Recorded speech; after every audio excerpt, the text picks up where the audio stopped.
Kenny Mainsky, former ESPN SportsCenter anchor, now a current SportsCenter anchor, I believe.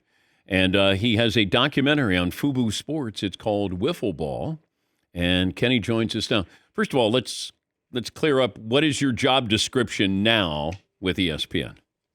I'm unemployed, but next time somebody hires me, I'm employed. That's where I'm at right now. No, they let me on last Friday. Okay. To promote, just like you are, and thank you for, I know you were probably desperate for guests the day before Thanksgiving.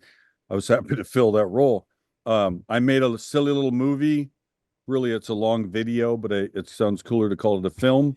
And I've been asking old friends, and you guys were kind enough to let me come out here and promote what I'm doing. But they put me on SportsCenter last Friday as a favor to promote my movie. That's all it was, a one-off. Oh, okay. I thought you came back and then you were going to be a SportsCenter. Would you come back right now if offered? How much and how many? Let's say they said you had to do 50 SportsCenters. Are you negotiating for me? I will. I mean, you have way more power. I'm like I said, I'm unemployed. I'm selling a movie. I have a podcast deal. We're waiting on paperwork. I'm selling greeting cards. I might sell my car. I don't want to sell my house.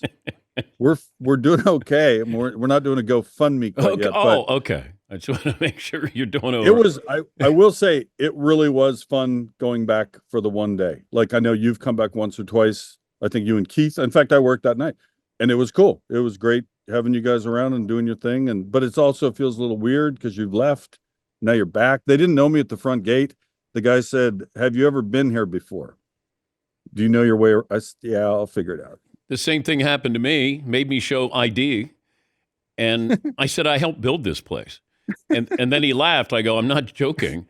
So he gave me a visitor's pass that I wore on the air with Van Pelt one night. I'm like, all right, I'll just be a visitor here. A visitor. Yeah.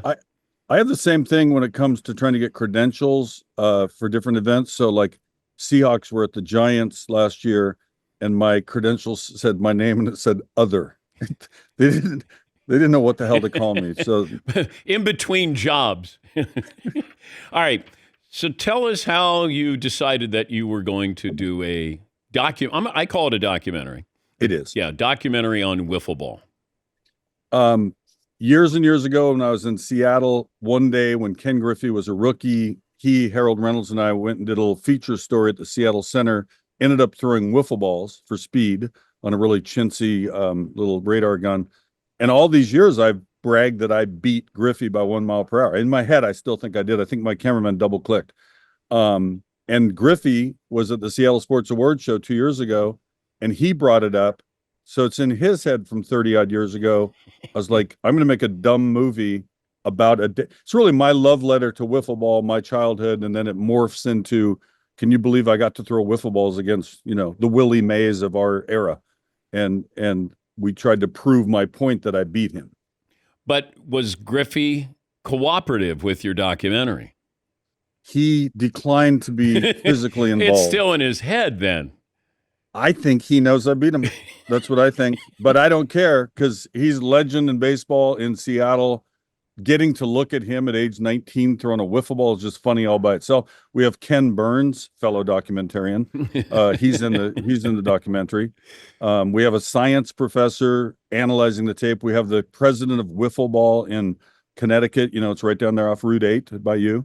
And so we have all these components. I really tried to tell a real story. Like, I really wanted to take that part seriously, but yet do it in somewhat of a silly way. And it's also an homage, a love letter to the city of Seattle as well.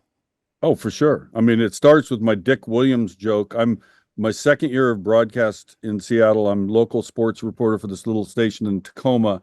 And I said, Dick, is it just me, or have you had trouble purchasing wiffle ball equipment this spring? I'm thinking that's really funny.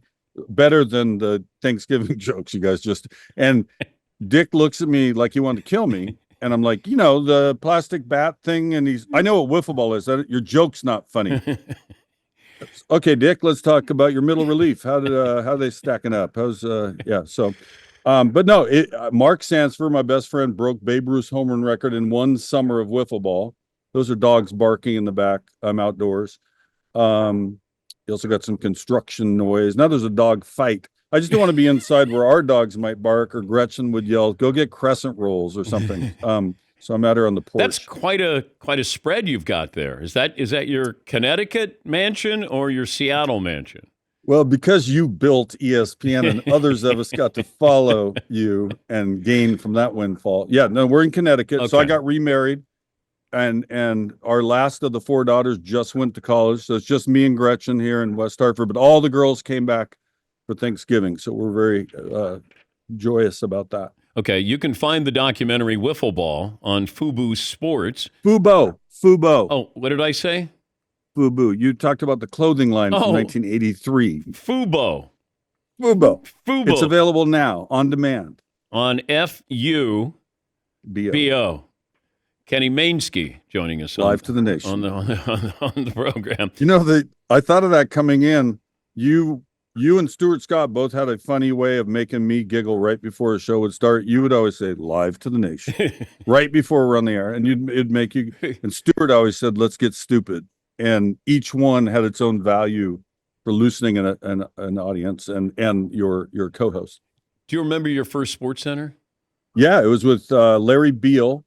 He was very gentle and guided me through. You're nervous as hell when the first one. You know, I'm over there on ESPN 2 doing the Sports Smash, and then now and then, people needed a day. Brett Haber is off today, so here I come on.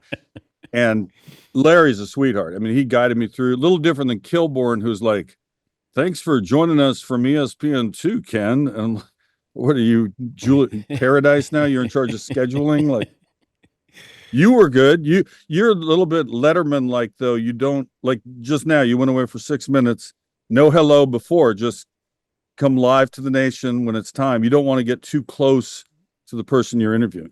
No. I think it's easier that way. Sometimes you leave your best stuff, before you do the interview. Yeah. And although people might debate if we've left our best stuff before the interview during this interview.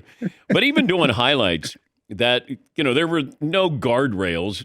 We basically got to the point where when Oberman and I were doing them, we mocked ourselves doing the highlights because we'd kind of run out of ways to be creative with highlights. And I think you even mocked our mocking of our highlights. What I remember most about you is how quickly you were out of the building. Like, you're saying goodbye to the camera guy and the audio. Where's Dan? He's on the fire starter on his car. He's gone. He's done on the way to Stamford. He's halfway down Route 8. But no, you were great to work with. Somebody asked me just on one of my recent interviews, because remember, Keith left, and then they had this tryout thing for 3 months. It was all weird, and somehow they picked me out of the hat, and those were a couple good years. Well, it was one of those that they put so much pressure on me because Oberman left, and they're like, all right. And everybody in the building thought I was picking who my co-host was. And I said, I'm going to do the show. You watch the show. Who do you want to see on the show? And I remember I didn't lose friendship, but I did lose. Some people were upset that maybe I didn't go to bat for them or they should have been in there.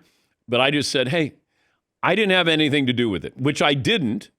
And I remember when I got a call, I was on a camping trip with my son, and then Norby Williamson said, hey, we're going to go with Kenny Mayne. I said, okay. I got to go back to helping my son get his swimming badge. So, I'll see you in a week. And that was it.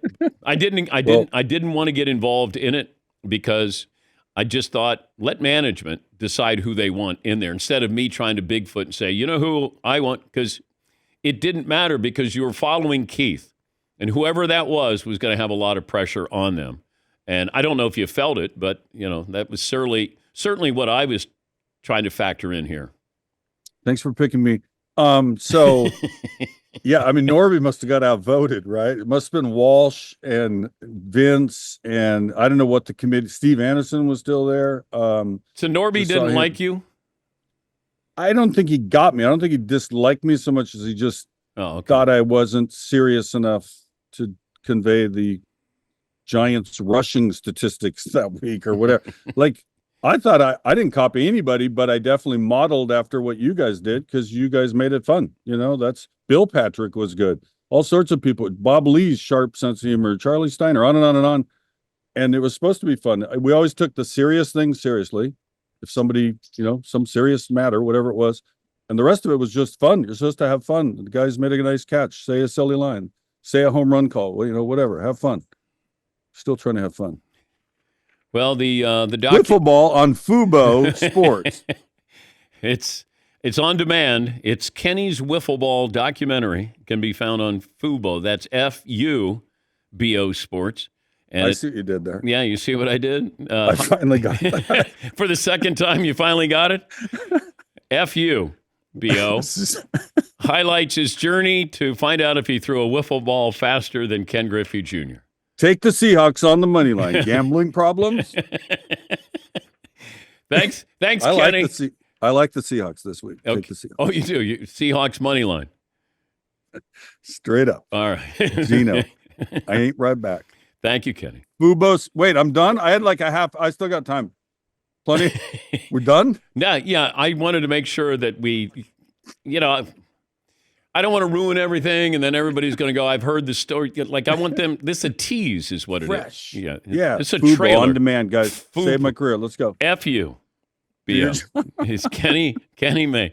Thanks, Happy Kenny. Thanksgiving. Hey, happy Thanksgiving to you and the girls. Okay, that's it. We've done it. It's Kenny Mayne.